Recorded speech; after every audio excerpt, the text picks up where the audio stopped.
সেক্ষেত্রে উনি যেহেতু এই সিরিজের আগে দেশে আসতে চাননি, যদি ভবিষ্যতে এরকম হয় সামনে ইন্ডিয়া সিরিজ আছে যে উনি আর দেশে আসতে চাইলেন না, সেক্ষেত্রে কি তাকে পার্মানেন্ট এনওসি দেওয়া হবে বাইরে থাকার জন্য এবং উনি শুধু ওভারসিজ আমাদের যে অ্যাওয়ে সিরিজগুলো আছে ওগুলোর জন্য অ্যাভেলেবল থাকবেন কিনা?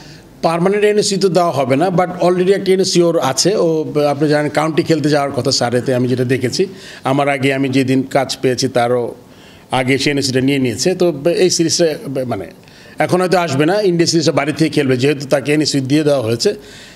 আমরা ইন্ডিয়া সিরিজের পরে ডিসাইড করব যে কি তারপরে নেক্সট প্ল্যান অফ অ্যাকশন। জানেন যে সাকিবকে ওই কেসটা কোনো মানে ওটার কোনো দিকে না গেলে ও খেলতে পারবে, এটা আমরা আগে উল্লেখ করে দিয়েছি।